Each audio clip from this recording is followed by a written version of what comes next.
Nintendo Switch Sports Resort just got announced, and Wuhu Island seems to finally be making a grand return in this game. Well, sort of. The island is looking a lot different than usual this time around, as it's undergone a massive redesign that totally changes the overall layout and size of pretty much everything. So I wanted to do a very brief overview of what's changed, as well as give my thoughts on whether or not I think this is a good direction to go in. I have plenty of problems with the original Switch Sports, so the idea of a follow-up that continues that game's aesthetic and gameplay style is not super exciting for me personally. But it is great to see Wuhu Island again, even though it looks extremely different. The first and most noticeable change is Maka Wuhu, as the base of the volcano has been made much wider than it used to be. This is probably a more realistically sized volcano now, but it hugely changes the overall image of the island.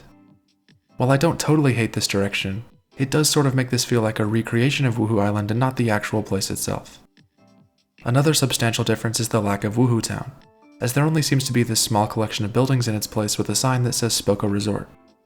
This seems to be a dock of some kind, so maybe this is where the power cruising or airplane sports start.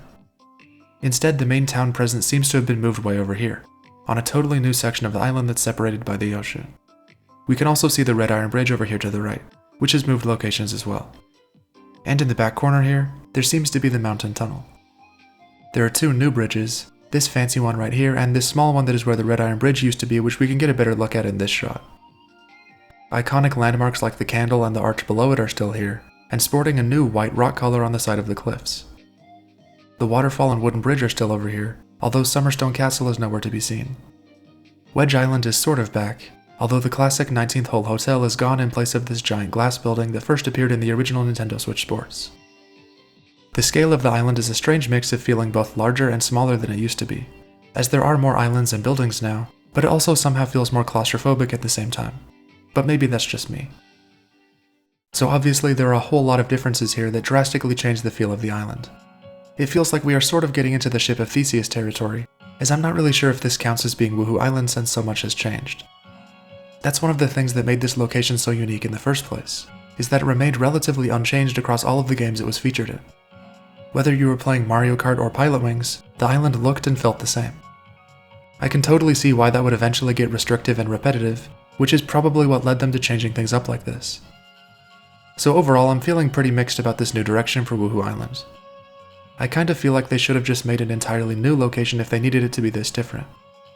Obviously, it's far too early to tell how this will all play out, as we just have a few glimpses of the game so far and it's all going to come down to the execution of the game itself. Free roam type modes and power cruising and prop plane look promising, although I worry that it won't feel like I'm exploring Wuhu Island and instead some strange mix of old and new. As someone who wasn't a big fan of Switch Sports, I can't say that I have a lot of faith that this game will end up very good, especially with some of the sports just being reused from that game like basketball, golf, and tennis.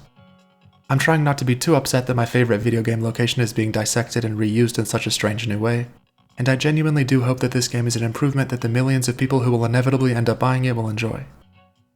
I accepted a long time ago that nothing is ever going to feel the way Wii Sports Resort does, and I'm not expecting this game to get anywhere close to that level of polish and immersion. I'm just really not into the gameplay loop of checking every week for new cosmetic items and grinding matches online to randomly unlock them. So when combined with the fact that this doesn't really feel like Wuhu Island anymore, this one probably won't be for me. If you're excited for this game though, please don't let me stop you. As with every day that passes, I come one step closer to being the old man yelling at a cloud. Like, where's the Queen Peach? And the Kokoba Hotel? And where's this huge arch in the middle of Wuhu Town? And you can't not have the swordplay arena because that's a key part of Wuhu Island's iconography, and I'm guessing I won't be able to put my Mii's face on the side of a blimp